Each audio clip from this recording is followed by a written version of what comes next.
welcome to Taxpayer Alert. I'm Al Segala, I'll be your moderator, and we have a really interesting guest this time, and that's Gary Tofanelli, Supervisor in Calaveras County. We're going to learn a lot about government in the next half hour. So Gary, welcome. Thank you, Al. Thanks for having me. Yeah, it's been a while since How did you get involved with this supervisor business? As a supervisor? Oh, it's been a while. I was actually on the grand jury for 4 years. I was on it for 2 years, and then a couple of years off, and then I was on the grand jury for 2 years again. And at that time, a gentleman by the name of Jim was the county counsel, and I was the foreman of the grand jury, and so I met with him quite a bit. And he was the one that asked me, because the supervisor before me wasn't going to run again, and he actually asked me if I would run, and I'd never been involved in politics at all. How long ago was that? This was in 2007. Okay. I thought about it for a while, and he kept asking me. And finally I said, okay, what the heck, I'll give it a shot. And I ran, really didn't know what I was doing because I'd never ran a campaign before or anything like that. Yeah. But eventually I ended up winning. I got through the primary and won in November. And yeah, I was a supervisor from 2009 through 2012. And then I ran again and lost, but then I came back in 2017, and I've been in the position since then. You also have a business, is that correct? I had a business. I sold my business a couple years ago when COVID came. Things weren't, it was construction business, steel fabrication and erection, and things weren't going a whole well because they were shutting job sites down. They weren't sending inspectors out to do inspection. And so my wife fell ill, and so we just sold the business, and yeah. One of the full-time supervisor. As a taxpayer, one of the things we like about you is that you got business experience, and you're not likely to harm business because you understand how it works. I do. I own my own business for close to 32 years. So yes. you know how hurtful regulations can be. I do, yes, absolutely. Now, and how quick they change. Yeah. And yeah, you get operating in a certain way, and that's even in any business. It doesn't necessarily mean to be the construction business. Right. Although construction business changes, they re-up all the codes and everything on it, and change things. So, but that's no different than any other business. So yeah, it changes quite a bit. You have to stay on top of it. One of the things that's hard to keep track of is money in the county, and that's the budget. And I understand there'll be a new budget coming out in June, next month? June, yes. Well, I think it's the first meeting of June. It'll be coming the preliminary budget for next 25-26 year will be coming in June. I think it's the first meeting, June 10th, I think it is. Yeah. And then that budget has to take in consideration if there's any surplus in the Treasury or if there's a deficit or not. If we're in the hole, then that new budget has to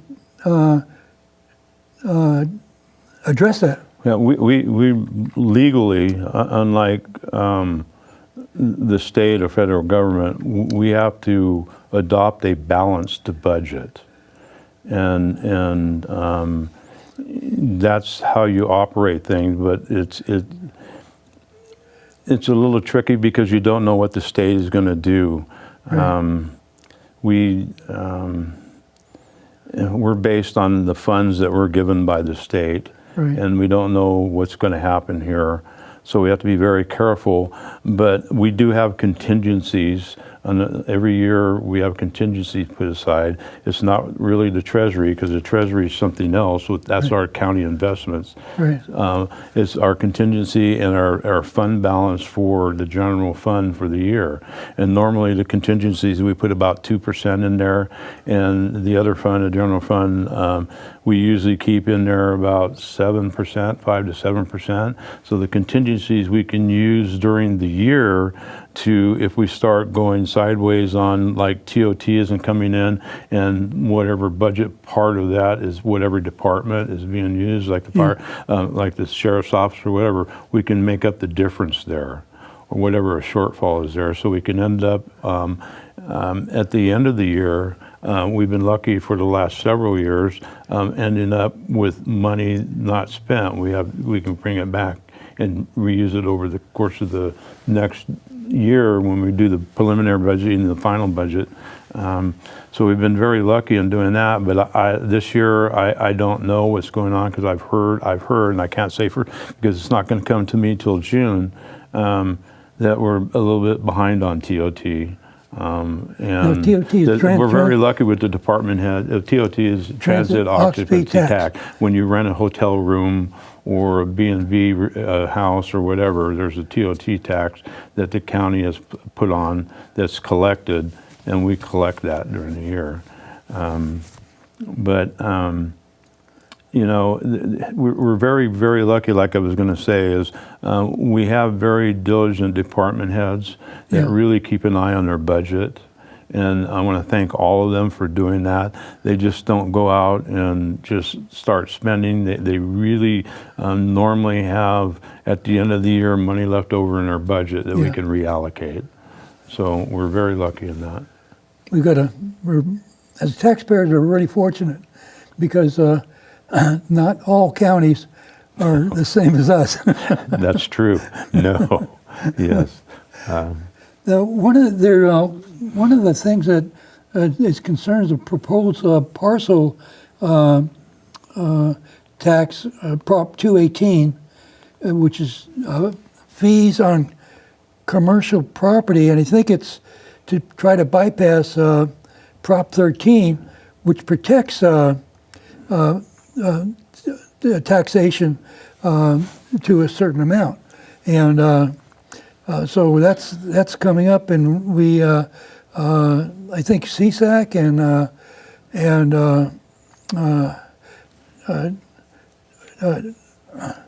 the joint the other group of supervisors are RCRC? Yeah, RCRC. I think they're concerned about that as well. Very possibly. I know if you're talking about the proposal that came to the board last meeting concerning raising the parcel fee for the landfill on commercial properties, and the amount of money that they're asking that the board approves. It's Prop 218, so it has to go out. They had to mail out letters to the property owners. I think 4,800 letters went out informing them about it. And then it will come back to the board on June 24th, I believe it is. I voted no to do it because the amount of funds or the amount of assessment increases on a lot of properties will end up putting businesses out of business. And I just can't see them absorbing some of the money. I mean, the maximum, there's different zones that are being assessed within the C1 and C2, and those are based on the tax assessor's categories and how she taxes you or assesses taxes on your property, whether it's industrial, whether it's a restaurant, whether it's like a food store or whatever. There's like 10 categories it's based on, and each category they want to increase. And right now, the maximum amount that they can charge is about $1,500 for some larger properties, or whatever the larger category it is. But some of them are going to be increased to almost $3,000. So it's almost double. And then some of them are only paying as low as $400 or $500, but those will go up to anywhere from $900 to $2,000. Right. It's just a tremendous spike, but the real issue of it is it doesn't make it even on how they're proposing it, because a lot of those APMs are larger assessor parcel tax units. I'll just point out, I don't want to pick on any, I'm not picking on anybody at all, but in Valley Springs, there's a shopping center on Main Street called where Brugger's Restaurant is. Yeah. And so Brugger's Restaurant, and then there's about 10 little shops going down. And each one of them, there's a hairdresser, and there's a bunch of different shops that are there. That's all one APN. They tax, the tax assessor, that's all one. But what's going on with this thing is the increase for that would be spread out, probably because the bill is going to whoever owns the property. Right. And they're not going to absorb that kind of money. They're going to pass it on to the people that rent the offices from them or whatever. So they would probably spread out. So if it raises at $2,700, then if there's 10 of them, then they would it'd only be about $270 a year increase, which is, you look at it and you think, but you move down to one spot and the feed stores, it's its own. And it could only be paying based on anything like $500 or $600 for that fee for the landfill. They could be increased to $2,700. And since they're the only ones there, they would absorb the whole $2,700. Right, which means they have to charge more for the product. And it means it's not, these people are only paying $270, but it's not fair, and he's going to have to pass it on to people, and it's just not, it's not equitable. My thought is either they go back and we have business permits, we can go look at the business permits and find out what all the business permits is, and then look at the square footage of each one of those, and then base something on what the size of the store is, and make it equitable to everybody, not them paying $2,700 and these over here being split up. Right. It's just not fair. No. And it could put, and I'm just using all that as an example, but it could put a lot of people out of business. And which means unemployment. And then we got housing problem. Just a lot of things could happen. It's just not fair.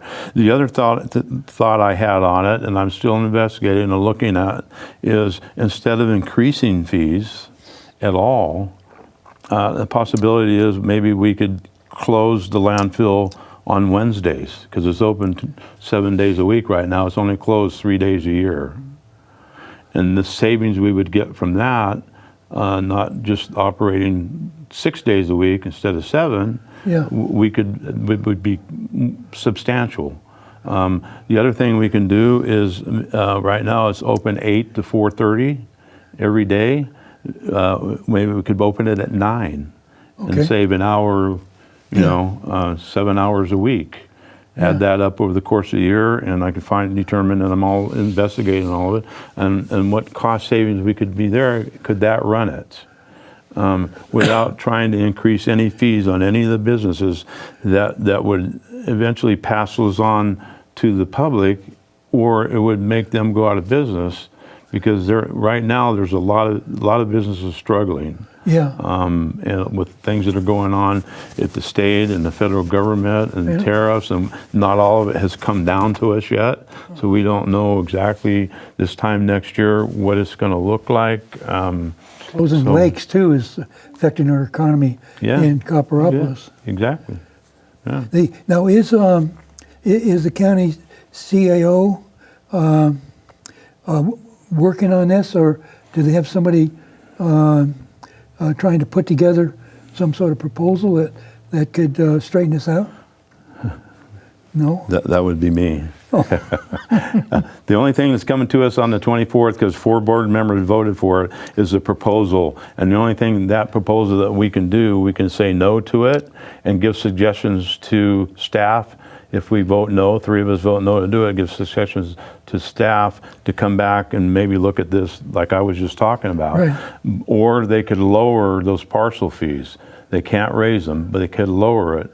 Yeah. And that's the only thing that's on the table coming on the 24th that has to do with it. We can have a discussion on if they vote down on it or vote Right. no for those proposals, but something else would have to come before us at a later date.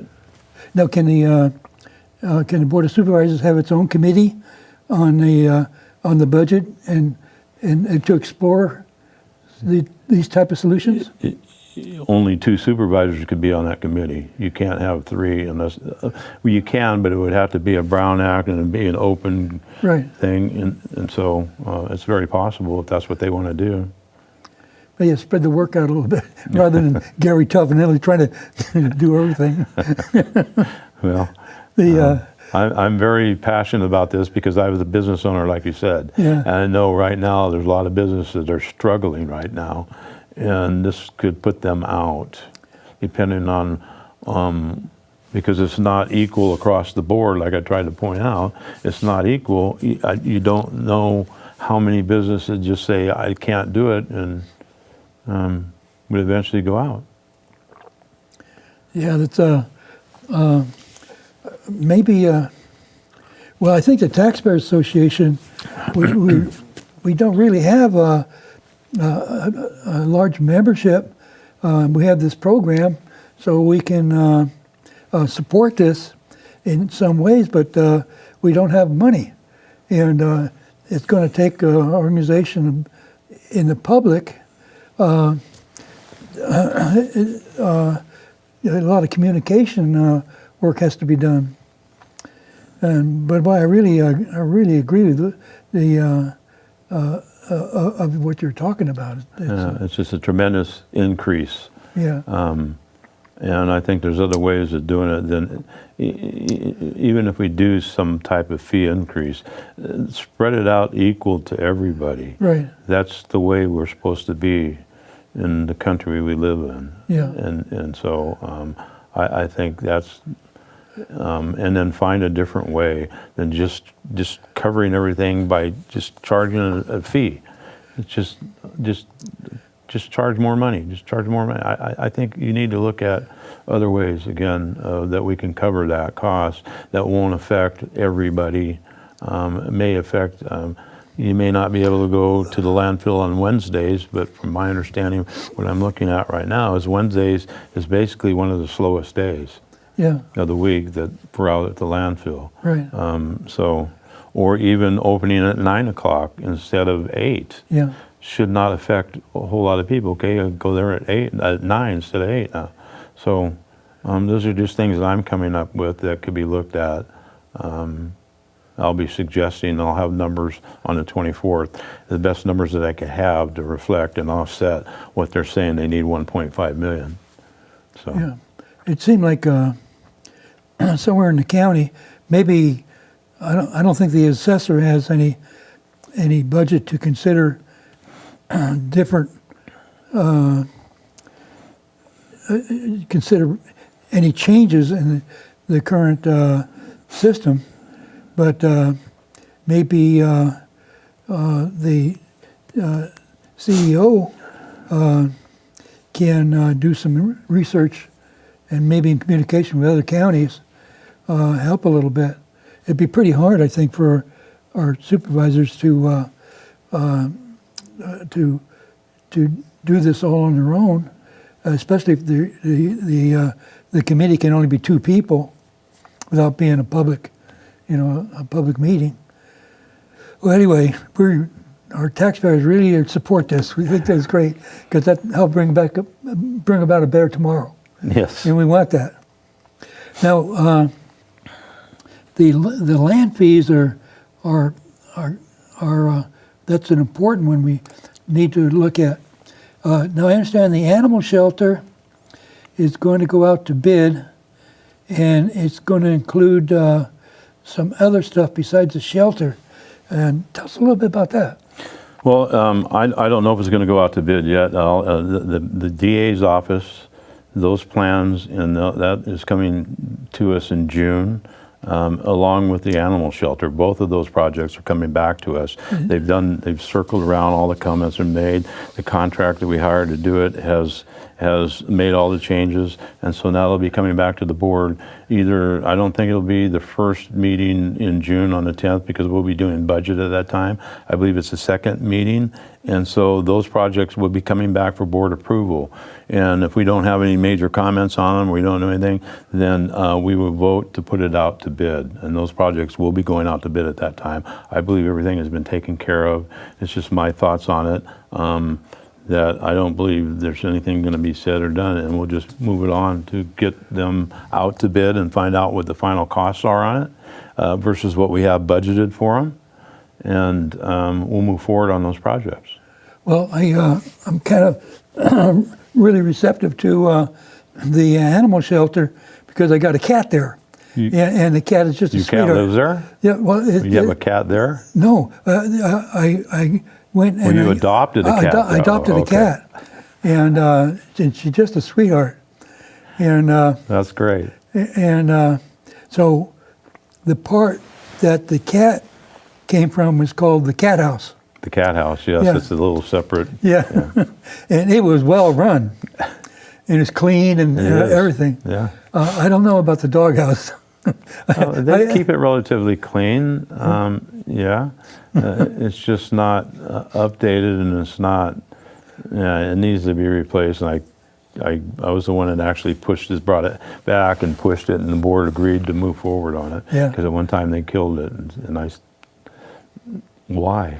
So we're going to have a building for the district attorney, and the animal shelter. Correct. All put together. No. The district attorney's office will be where the old jail was. Okay. And then the animal shelter will be up the hill there above, just behind where it is now. Okay. Yeah. So. Oh, cool. The now, one of the things that it's an uncertainty that we have having to do with taxes. When we are taxed by the tax assessor, or the money doesn't go to our treasury, it goes to the state, and then the state gives a certain amount back. Is that true? Yeah, the way it works is, and I don't know, people, they write, you get your tax bill in the mail. Right. And you pay, it comes in 2 installments. Right. And one is in December and one is in April. And when you write your check out, you write the check out to the tax collector of Calaveras County. True. And so you think that money is going to Calaveras County. Right. Well, that's not true. When the collector collects that money, if you look on your bill, it'll tell you if there's a bond that you're paying off. Right. So that money will come out of the money that you paid to pay out whatever percentage of it goes to the bond. There is some, you could have some school district assessments on there. Fire districts too, yeah. Yeah, that will come out, and that will go in there and paid to them. If there's a special district that has been allocated fundings, like a veterans district, right, that money will come out of that check. Every penny left goes to the state. We don't keep, as the county, any of it. All of it goes to the state. And then the state reallocates to the counties once in January, and I believe once in September, allocates money back to us, and it's supposed to be about 17%.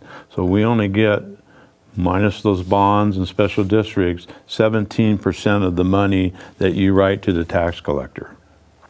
However, there's been years back in 2009 and 10, 11, the people remember the recession that we're not supposed to say was a recession. The state can and will and does withhold parts of that 17%. And I think in 2009, we only got 12% back. So we missed out on 5% for that whole year. And we have to deal with it because we're a subsidiary of the state, and the state comes first. So I think at one time we got like 13%, and another time we got 15%. So we have to base our budget on that. It's not like when you write your check because it says tax collector of Calaveras. That's it. We're collecting it for the state. It's the tax collector of Calaveras for the state of California. And again, then they reallocate to us, and they withhold money. And it's very scary going into this current budget, knowing what's going on to the federal government and the tariffs and everything else, and some of the money that the state gets does come from the federal, allocated from the federal government, and so you don't know how it's what's going to happen with that, and how it's going to affect their budget, which could be like the recession that will reflect on our budget, and we won't really know that. We adopt a preliminary budget in June, but we don't adopt a final budget until September, because we have to wait for the state to adopt their final budget, and normally that's near the end of August or 1st of September. Looks like we need some reform across the board. Well, and who's going to do that? well, we're a subsidiary of the state, and so they're Maybe our state representatives should get involved with that if they support less taxation. One of the things that is good about our county is the excellent services we get. I know when I live in Copperopolis and Copper Cove, and the roads are always in good shape, and they never have potholes that last more than a day or so. Well, they're out being filled. Gary, I sure appreciate having you. And thank you, Al. Thanks for having me. Yeah, and we look forward to having you again. And thank you for watching Taxpayer Alert.